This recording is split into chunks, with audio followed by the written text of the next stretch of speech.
Hello everyone, and welcome to this user guide I am making on this new program I've created for Dungeons & Dragons version 3.5. Some of you may remember a few years ago I made a tutorial video series about a program that I made in order to keep track of skills in D&D 3.5. In this video I'm going to be doing something very similar, except that the scope of this program is much larger than the scope of the skills program which I made some time ago. Rather than just being focused on skills, this program is focused on every aspect of a D&D 3.5 character. That means feats, attack rolls, damage, class abilities, spells, everything that you can think of this character sheet encompasses. So I'm going to be showing you how to use it effectively, and what conventions we have, and hopefully after this video series you'll be able to use this program to make characters more quickly and more in depth. So the first thing you'll want to do is to navigate to the link in my description, which will take you to this shared folder called QuickN Public Release. Within this folder you're going to see a variety of spreadsheets, and depending on what classes you use, you'll be using some of them or only one of them. The most important spreadsheet is this one, Character Sheet Template. What you'll want to do before you even start to make your character is to make a folder in your Google Drive where you're going to place these spreadsheets. Once you've done that, open the Character Sheet Template spreadsheet.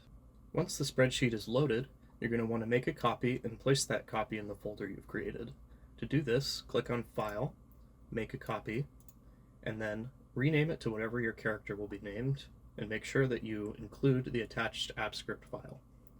You'll want to place it in the folder that you made.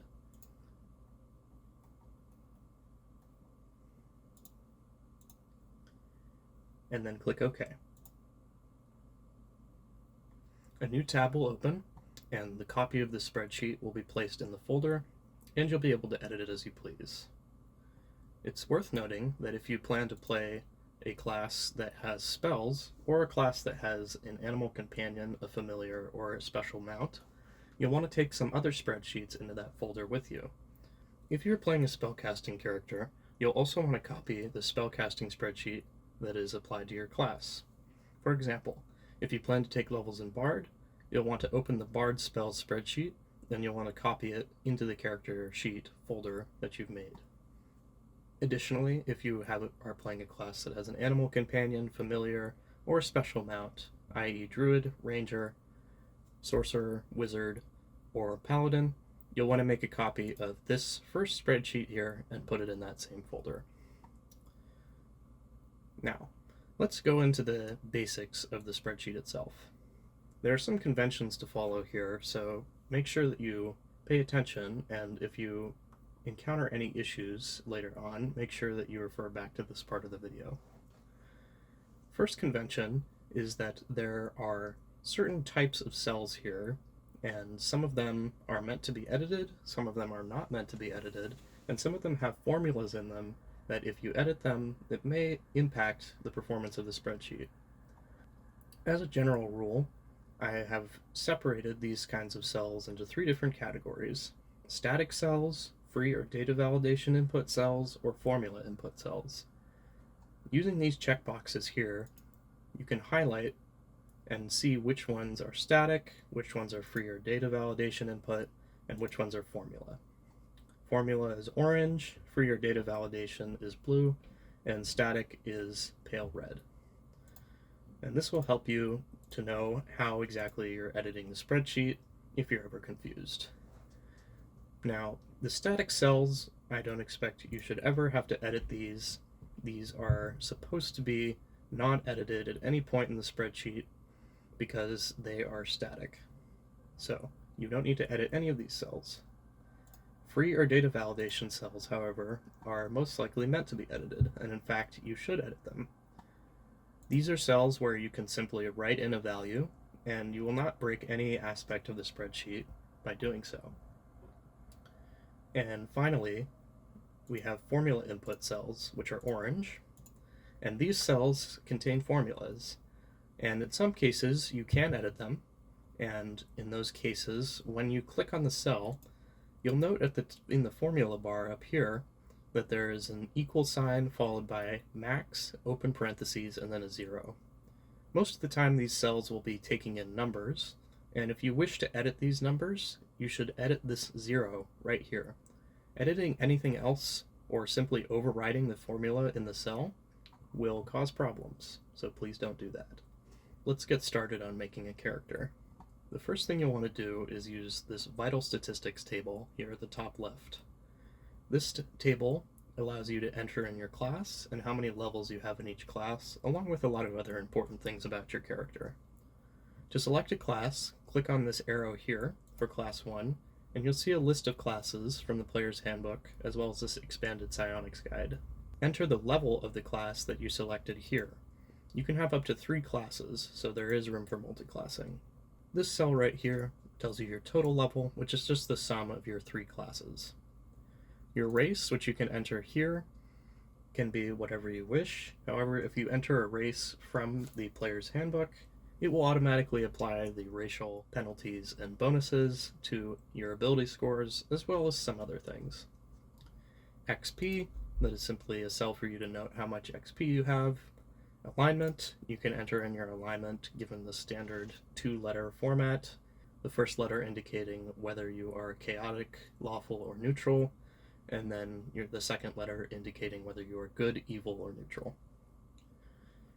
For height and weight, you can enter those in as you please. Age as well. Your size, you should enter in your character's size. If you are playing any race from the player's handbook, you will be either medium or small. However, you can be any size from fine to colossal. Your leg count is used to calculate how much equipment you can carry. If you have 2 legs, you should select biped. If you have 4, you should select quadruped. These 4 cells here are for you to keep track of how much copper, silver, gold, and platinum you have.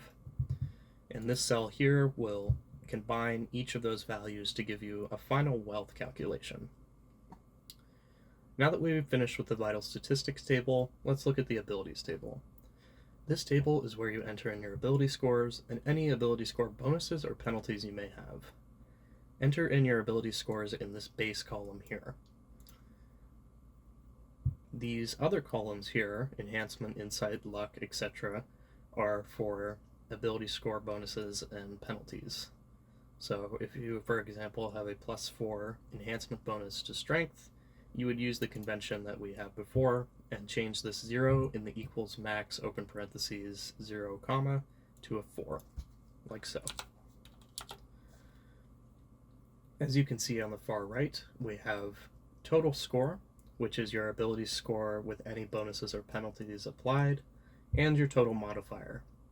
Moving on to health. This table here is for you to calculate your total hit points and how many hit points you currently have. In the max before con cell, enter in how many hit points you have before applying your constitution modifier for every level. The max after con cell is a formula cell, which calculates your health when adding your constitution modifier the number of times equal to the total level that you have. This current cell is for you to indicate how much health you currently have. This cell doesn't take any formulas, it's simply for you to keep track of what your current HP is. And this blank cell here is actually a little status bar that will show you on a green percentage bar how much health you currently have. For example, if I say that I have 10 health, and then I put in that I currently have 8 hit points, you will see that the bar is 80% full. The speed table is for you to input your base speed, and then this altered speed cell is where you will see your true speed after your armor load and equipment load have been applied. For most characters, your base speed will be either 20 or 30 feet, so you may enter in 20 or 30 here, depending on what character you're creating. The check penalty table contains no input for the user. However, it's a place for you to view your armor check penalty, your equipment check penalty, and the worst of the 2 penalties, which will be put in the total. The languages table is a very simple table for you to input what languages your character can speak. The spell save DC table is a place where you can calculate the spell save DC for enemies to resist your spells. In this table, the first thing you'll need to do is select which ability you use for spellcasting, either Intelligence, Wisdom, or Charisma. After doing this, when you are casting a spell, you'll want to enter in the spell level of that spell in this cell here.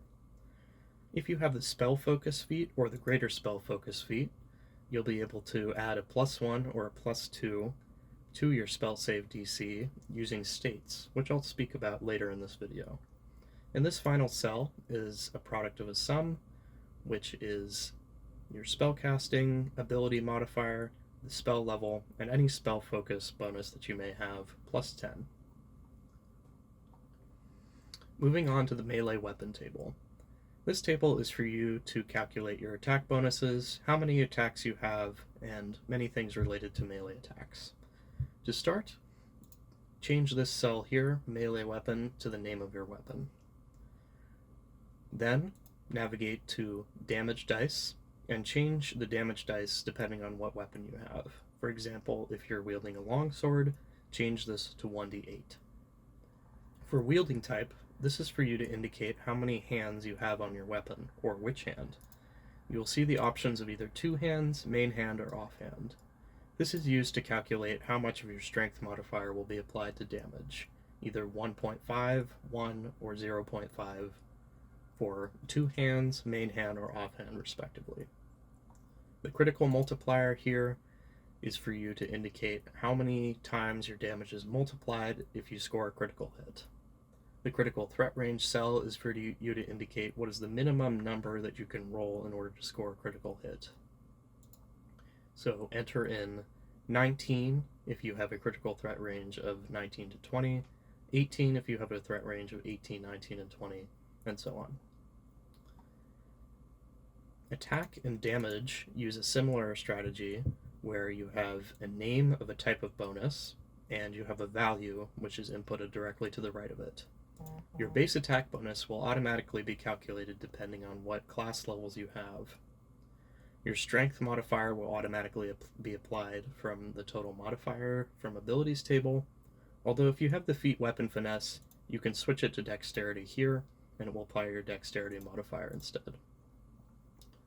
All of these cells use the same convention which I outlined earlier, where if you look into the formula, you will see that there is a equals max open parentheses 0 comma, and it is very recommended that you do not overwrite by simply typing a 5 when you have the cell selected or some other number. Actually go into the formula and change this 0 for your base values. It's the same thing for damage here. It's worth noting again that your strength modifier will be multiplied by a certain multiplier depending on your wielding type. Below this double bar, you will see your attack scores. These attacks are able to be rolled, and these rolls will have your bonuses applied. To roll attacks, navigate over to the Roll Attacks button. To randomize the numbers for your rolls, click the button once, and then to save those numbers, unclick the button. You can see here that this number for attack 1 is a random number that is re-rolled every time you press the Roll Attacks button, and this number is between 1 and 20, as usual for attack rolls. This number to the right here represents your roll plus your modifier. Since we have a +0 modifier, it is simply our roll. The lower attacks here, such as attack 2, 3, and 4, will become an actual value once you have a higher base attack bonus. These lower ones here, Haste, Flurry 1, and Flurry 2, are for when you have Haste, the Haste spell applied to you, and if you are a monk, these Flurry 1 and Flurry 2 cells are for your Flurry of Blows ability. The damage cells work in almost precisely the same way, except that the random value will be a value depending on what you've entered in for your damage dice. Say if you've entered in 1d8 for the longsword, you'll be able to roll a number between 1 and 8, including 1 and 8. The ranged weapon table is remarkably similar to the melee weapon table, but there are a few differences which are worth noting. Instead of a wielding type, we have a projectile or thrown. You should select projectile if you are using a projectile range weapon, or thrown if you're using a throwing range weapon. The supply strength penalty cell has a note on it to remind you what it does. You should only select it as yes if the weapon is a sling or a bow, but not a crossbow. Otherwise, select no. Composite strength rating is for you to indicate what the strength rating of a composite weapon that you have is. If you have for example, a short bow that has a composite strength rating of 3, you put in a 3 here. Otherwise, leave it at 0. Critical multiplier and critical threat range are identical to the melee weapon table. And the attack and damage works in precisely the same way, although there are different types of bonuses for ranged weapons specifically. And instead of flurry, we have a rapid shot, which is if you have the rapid shot feat and you are engaging that mode. Moving on to armor class. Your armor class table is for you to calculate your armor class, quite obviously. First, select your armor load, being either light, medium, or heavy. Then, enter in your armor check penalty in the cell to the right of the ACP static label. You may enter it in as a positive or negative value, whichever you prefer. ASF stands for Arcane Spell Failure, which you may enter in here. Max Dex is for you to enter in your maximum dexterity bonus that you may apply to your armor class depending on the armor that you're wearing. And again, here we see a very similar sort of thing where we have many different types of bonuses besides the values of those bonuses, which of course you can edit by simply double-clicking on the cell and changing this 0 here to your base.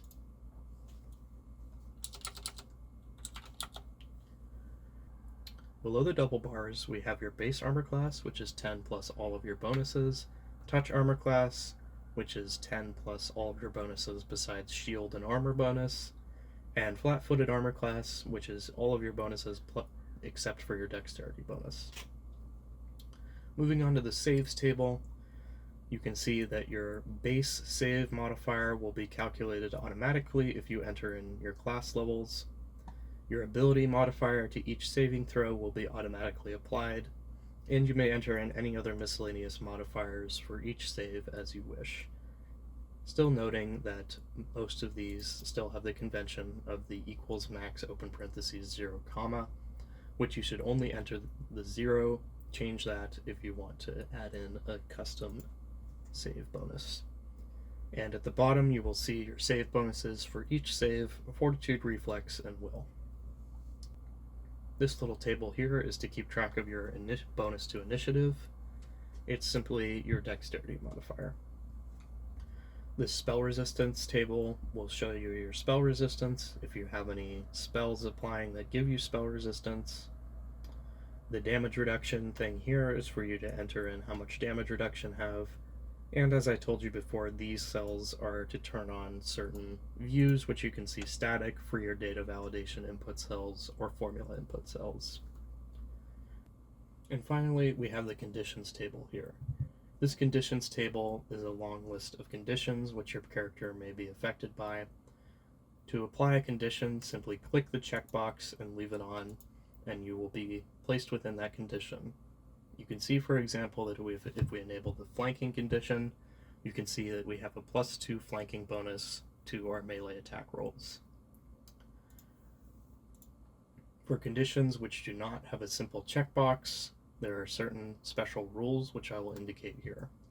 The energy drain condition, you are to enter in how many levels have been drained from you in this box here, and that will correctly apply all the damages which are to be applied. For the helpless condition here, you have an option to select whether you are the helpless opponent or you are fighting a helpless opponent. Select the correct one depending on your situation, and then click the checkbox when you're ready to activate. The prone cell here is much the same.